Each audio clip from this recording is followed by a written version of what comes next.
Woohoo! We're back. I decided just to go ahead and just do that before midnight anyway. So I have this the wacky one I mentioned in the last video. It's gonna do with space. So get your tinfoil hats on and let's dive in. So it looks like China and the U.S. space race for the moon mining heats up. Defense intelligence officials establishing lunar base is key for studying lunar materials. So first come, first serve, essentially. Just got to beat him to the punch.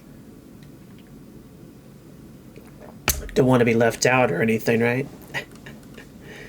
Alright, as China, the U.S., and other countries work to expand mining and production of rare earth elements, to race to mine space is growing more competitive. Yep. Once you extract enough resources from one, you move to the other and go from there. Yeah, that should go well. Maybe it'll be like the Nutty Professor movie and drop my pen at the same time. Goodness. And then blows it up. But neither here or there. That's a good comedy movie you guys should go watch. The Nutty Professor with Eddie Murphy. Good movie. Not sponsor or anything, just thought I'd throw it out there. Let's see. We see China keeping their foot on the accelerator, which, why not, right? Michael Uzowski, I'm pretty sure. The Defense Intelligence Agency Senior Defense Intelligence Analyst of the Office Space, or Space Force, I would say. They want to be the country that sets the norms in space.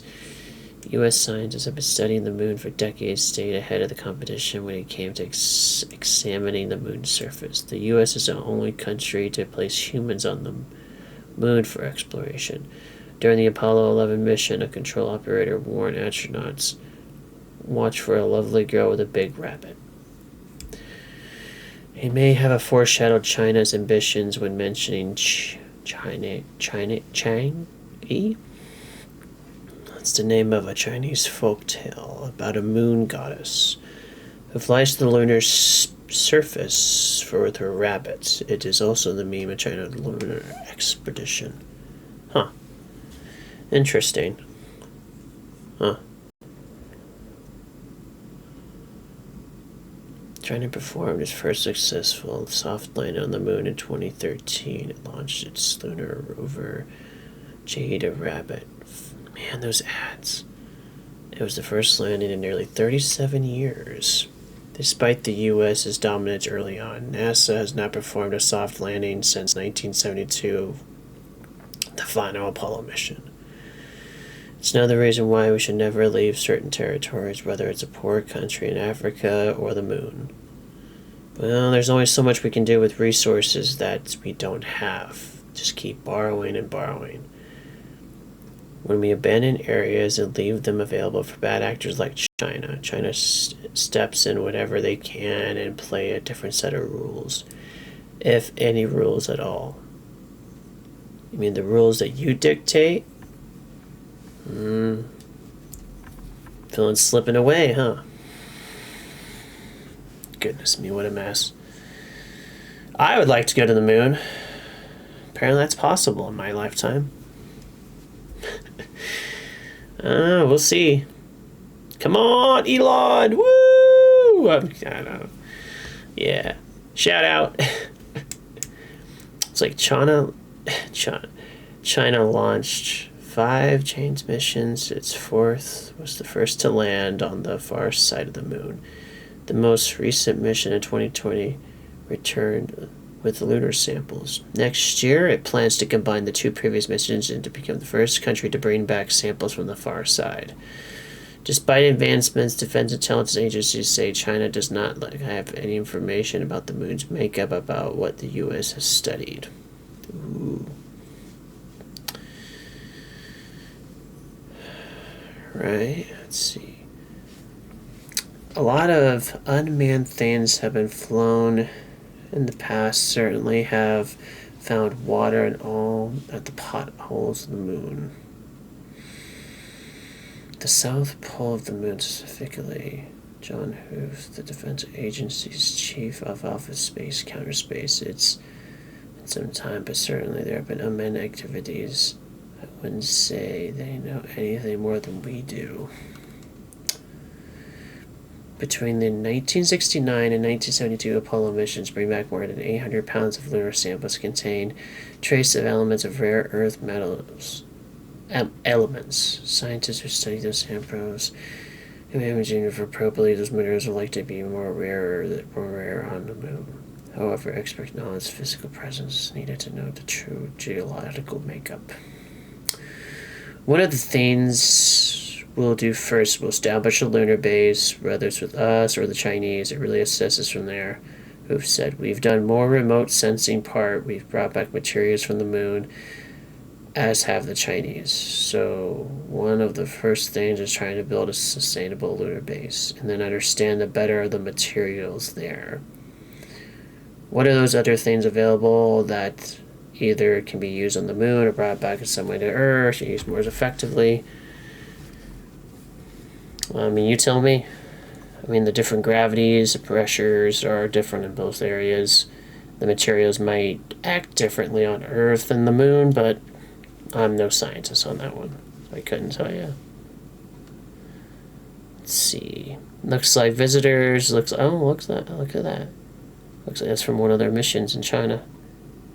Hefei, China, from April of this year. Huh. With a permanent lunar base, scientists can study resources. Well, duh. Yeah. I would say the biggest hurdle is to bring back it to Earth.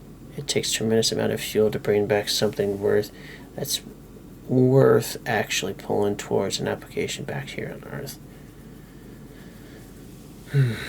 I would expect they would find together similar proportions of similar admixtures as Earth. That would not necessarily make it easier, but again, all of those unknowns right now. Looks like they're exploiting an asteroid. Psyche is possibly the most mineral-rich of those studies, estimated to contain 10 quadrillion worth of metals. Damn.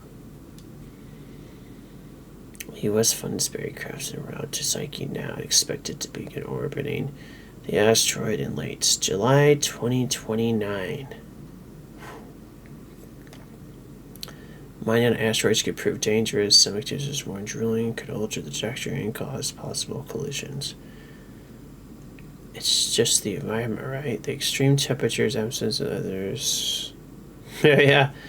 You know, funny I brought up the Nutty Professor, and then this article happens to have the asteroid mining. You know, let's put that on that asteroid, but they put it on the moon instead. Blow that up, but that's just that's hilarious. Oh, ads, but oh goodness.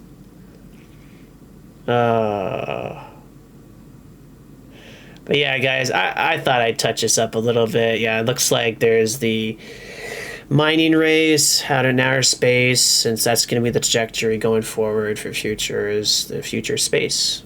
Even though we should explore more of our own sea levels, you know, a lot of the areas we haven't seen before, probably build something that's going to be able to stand the water pressure.